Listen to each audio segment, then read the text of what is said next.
La Biblia nos dice que hay personas que piensan que están en una relación correcta con Dios cuando en realidad no lo están.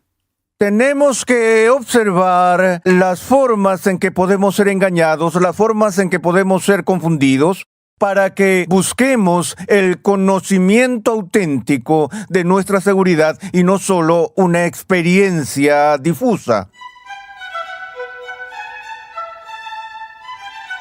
Bienvenido una vez más a Renovando tu Mente con el Dr. R.C. Sproul, mientras continuamos con la tercera lección en la edificante serie de enseñanza titulada La seguridad de la salvación. Este es un tema que toca la fibra sensible de muchos corazones y, como escuchamos en una lección anterior, la Biblia nos ordena buscar la seguridad de la salvación. Pero en lo que se refiere a la seguridad de la salvación, las personas pueden clasificarse en 4 grupos.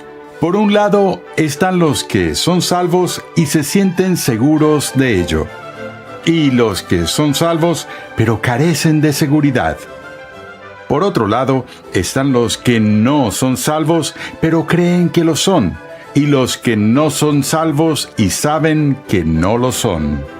Pasemos de nuevo al aula de clases a escuchar al Dr. R.C. Sproul mientras explica cómo discernir en qué grupo estás y cómo saber con certeza que tu salvación está segura sin ser engañado.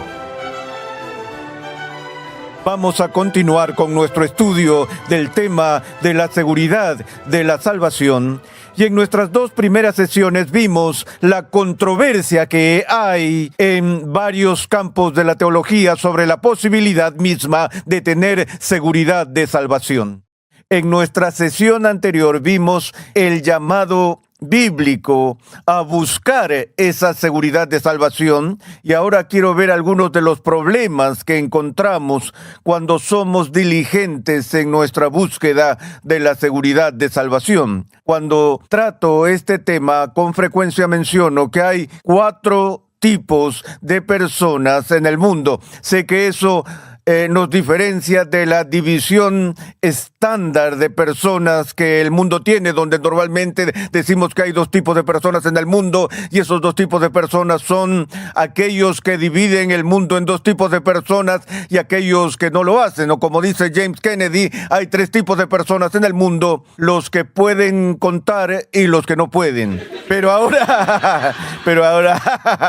ahora vamos a ver los 4 tipos de personas que debemos diferenciar en términos de este tema de la seguridad de salvación. Y empecemos con el primer tipo de persona, y esa es la persona que no es salva y que lo sabe. Recuerdo que una vez compartí el evangelio con un hombre en Cincinnati y le hice las preguntas de diagnóstico del método de evangelismo explosivo. Y empecé con la primera pregunta: ¿has llegado al punto en tu vida espiritual donde sabes con certeza que cuando mueras irás al cielo? Este hombre no se inmutó, me miró directamente a los ojos y dijo: oh no, dijo, estoy seguro de que no. Él dijo: estoy seguro de que me voy al infierno. Me sorprendió mucho esa respuesta, porque nunca antes había conocido una persona que estuviera tan segura de que su destino realmente era el infierno mismo. Pero este hombre lo estaba. Este hombre estaba viviendo una vida sin Dios y sabía que estaba viviendo una vida sin Dios y conocía las consecuencias de vivir una vida impía. Lo que de nuevo confirma lo que el apóstol Pablo nos dice en el primer capítulo de Romanos. Al final de ese capítulo, después de dar una lista de todos los diversos pecados y vicios que la humanidad caída practica, él llega a la conclusión. Él dijo: pero nosotros, como personas caídas, no solo hacemos estas cosas, sino que alentamos a otros a hacerlas, sabiendo que aquellos que hacen tales cosas son dignos de muerte. Lo que Pablo está diciendo allí es que en la revelación natural de Dios, no solo en la Biblia, uno no tiene que estar expuesto a la predicación bíblica para ser consciente de eso, sino que cuando Dios escribe su ley en los corazones de las personas, implanta en la mente humana su palabra por medio de la conciencia.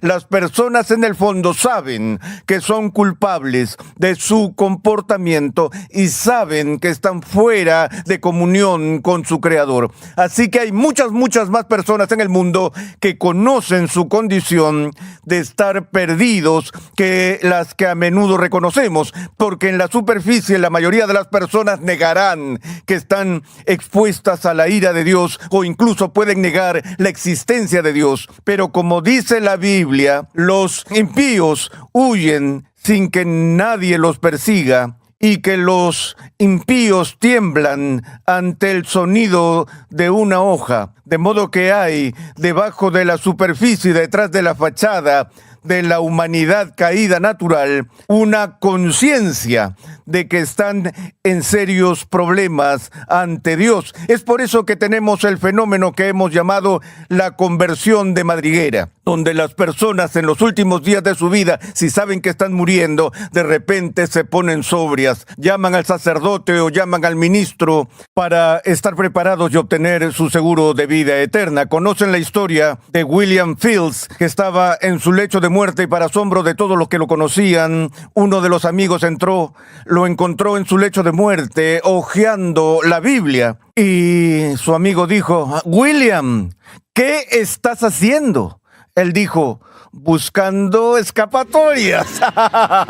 Incluso en su humor era consciente de que estaba en un estado muy precario, ya que estaba a punto de enfrentarse a su Creador. Esa es la primera categoría de personas que no son salvas y son conscientes de ello. Saben que no están en un estado de gracia, saben que están fuera de la comunión con Dios, saben que están alejados de Dios, por lo que su seguridad tiene un matiz muy negativo. Pero luego tienen a la segunda persona, y esa es la persona que es salva y sabe que es salva. Es decir, esta persona tiene plena seguridad de estar en un estado de gracia y en un estado de salvación, y vamos a hablar más a medida que avanzamos aquí en esta serie sobre cómo es posible obtener por las Escrituras y en nuestra relación con Dios una plena seguridad de que estamos en un estado de gracia. Entonces existen personas que no son salvas y saben que no son salvas, y existen personas que son salvas y saben que están en esa condición de salvación. Así que estos dos representan espejos opuestos, ambos tienen seguridad. Una seguridad es para un buen fin, la otra seguridad es para un final malo. El tercer grupo son aquellos que son salvos, pero no lo saben. Por lo que es posible estar en un estado de gracia y no tener la plena seguridad de que están en un estado de gracia. Ahora, algunas personas desafiarían eso, no solo por aquellos que desafiarían el número 2, que incluso pueden saber que tienen salvación, sino que algunos dirían que es imposible estar realmente en un estado de gracia y no saberlo, porque si tienes fe salvadora, el contenido mismo de esa fe es una confianza en un Salvador en el que estás creyendo que te salvará. Entonces, si tienen fe, pero no tienen la fe de que Él te está salvando, entonces la pregunta es, ¿realmente tienes fe? Otra forma de verlo es, algunas personas dicen, bueno, creo que me he convertido, pero no estoy seguro. Nos encontramos con gente así todo el tiempo, y parte de ese problema tiene que ver con una especie de postura popular subcultural de la religión. Y oímos hablar de Billy Graham, por ejemplo, quien puede decirte el día y la hora en que se convirtió al cristianismo. Señala su conversión después de haber estado jugando béisbol y fue a una reunión evangelística después del juego, y el evangelista itinerante Mordecai Ham estaba predicando. Billy Graham pasó adelante y tuvo una conversión repentina que cambió su vida por completo. Puedo contar el mismo tipo de historia en mi vida. Sé exactamente el momento en que conocí a Cristo. Puedo decirles la fecha y la hora, exactamente dónde estaba y cómo sucedió. Luego tienen otras personas personas que no pueden decirles el año o dentro de los 5 años cuando se convirtieron al cristianismo. Ruth Graham, por ejemplo, la esposa de Billy, no sabe cuándo se convirtió al cristianismo.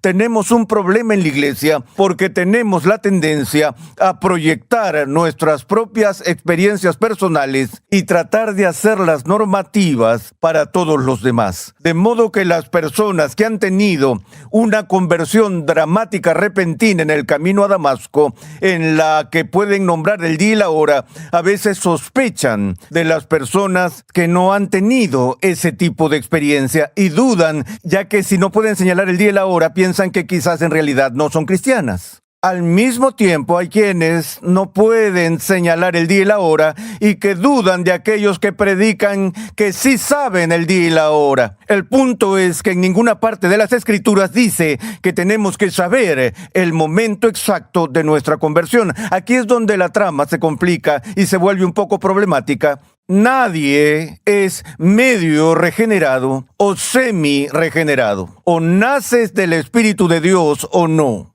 Y la regeneración, que es esa obra de Dios por la cual somos transformados del reino de las tinieblas al reino de la luz, es una conversión real y la regeneración ocurre inmediatamente por el poder de Dios, por la obra del Espíritu Santo. Sucede instantáneamente. Y estás en ese estado o no estás en ese estado. Una vez más, no hay un proceso de regeneración, es instantáneo.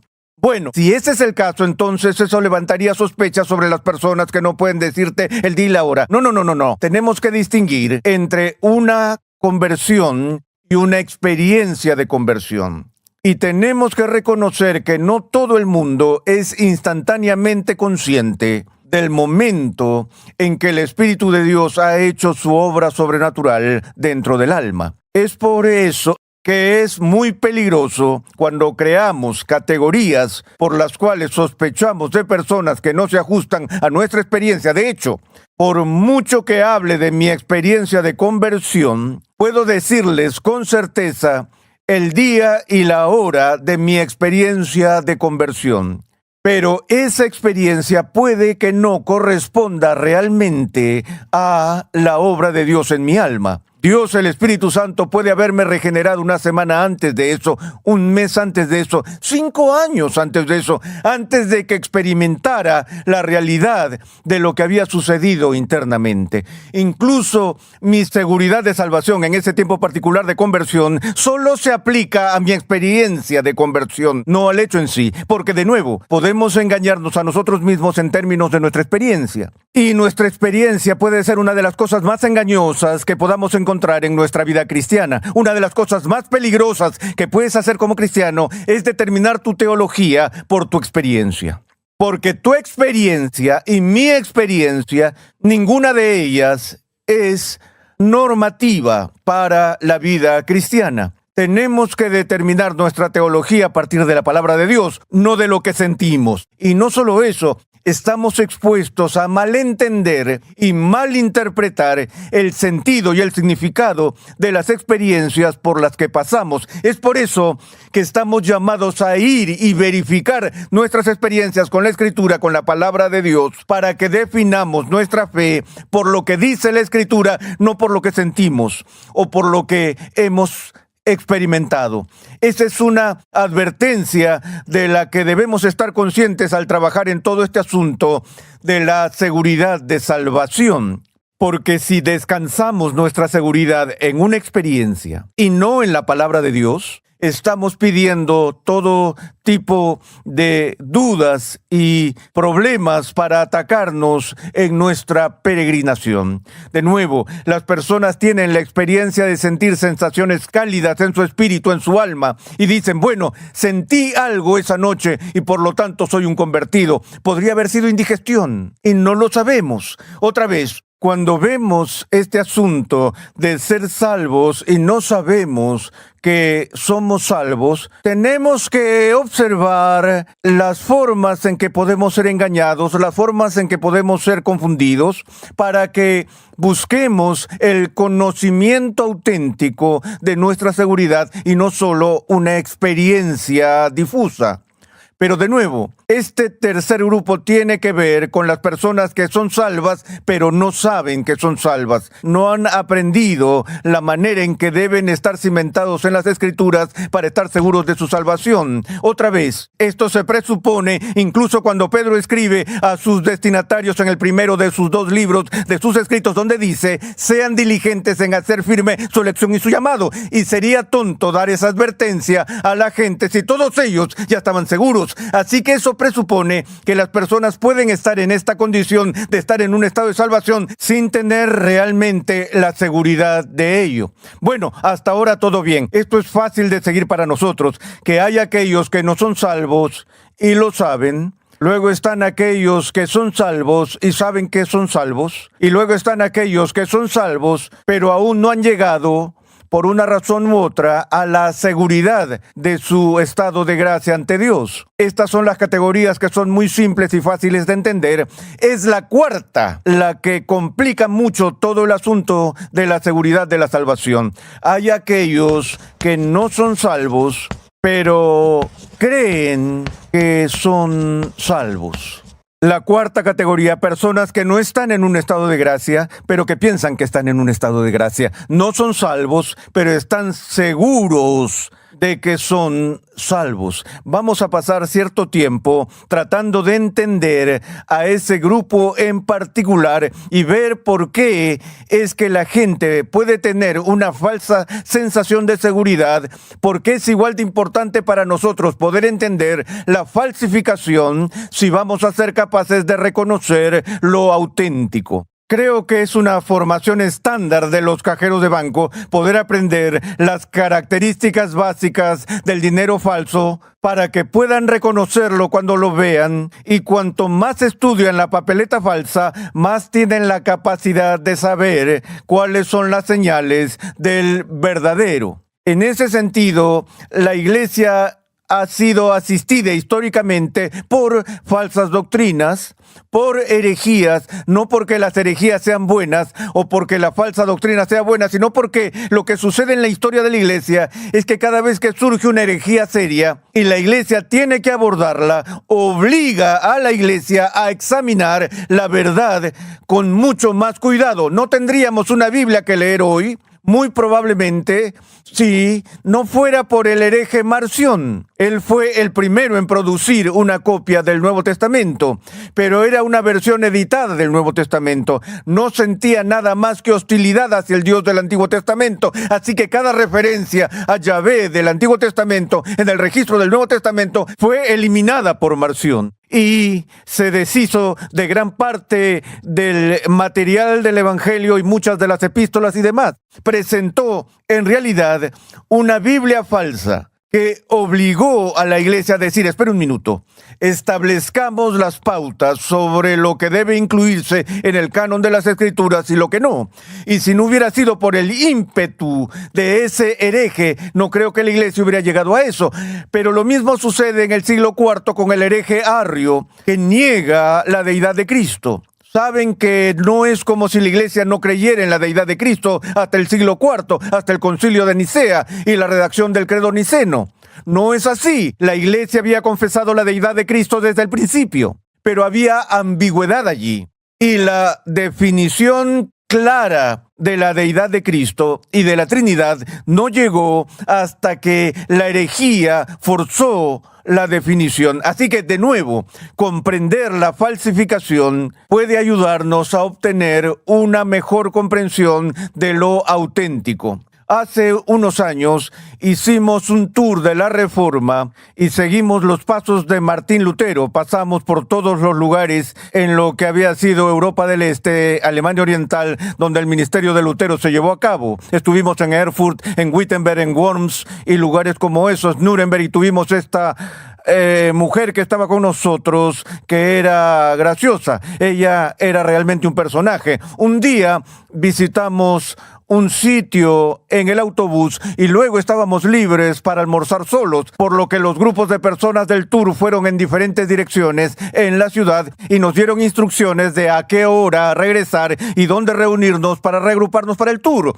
Bueno, salimos y almorzamos, paseamos por la ciudad, almorzamos, salimos del restaurante y dijimos: ¿Y ahora qué camino tomamos? ¿Cómo volvemos al autobús? Esta señora dijo, yo sé. Así que va al frente de la fila y empieza a caminar por esta ciudad y todos la estamos siguiendo y estamos vagando por todo el lugar. Empecé a preocuparme un poco y dije, disculpe María, le dije, ¿estás segura de que vamos por el camino correcto? Y ella dijo, sí, estoy segura. Me sentí tranquilo. Y ella dio un par de pasos más y luego se dio vuelta y dijo, por supuesto siempre estoy segura, pero rara vez tengo razón.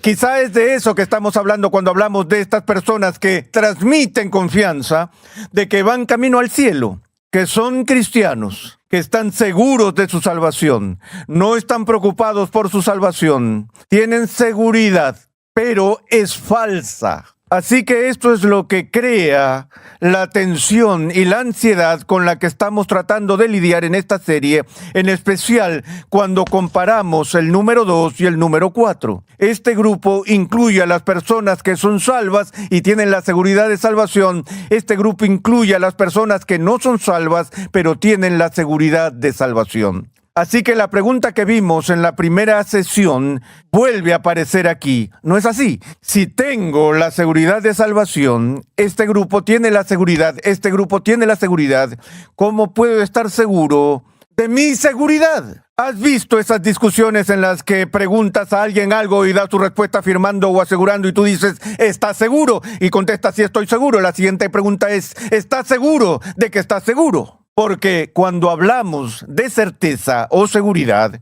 no estamos hablando tan solo de categorías filosóficas de certeza, sino que realmente estamos describiendo en cierto sentido nuestro estado emocional con respecto a varios asuntos o afirmaciones. La tendencia de los seres humanos cuando se trata de asegurar afirmaciones de verdad es que hay un amplio espectro sobre el cual opera nuestra seguridad. Por ejemplo, alguien podría decirte a ti, ¿crees que Dios existe? Hay muchas maneras de responder esa pregunta. Podrías decir, no, no creo. O podrías decir, creo que no. O podrías decir, no lo sé, espero que sí. O podrías decir, tal vez. O podrías decir, sí, creo en Dios. O podrías decir, por supuesto que creo en Dios. Cada una de esas respuestas describe un nivel diferente de intensidad de confianza que acompaña a una proposición o afirmación. Entonces, no estamos hablando de certeza matemática que 2 y 2 son 4. Aquí estamos hablando de la seguridad de mi estado personal que vacila cada día. Hay días en que alguien me dice, sí, ¿estás seguro de que eres salvo? Y le digo, por supuesto. Y al día siguiente, si estoy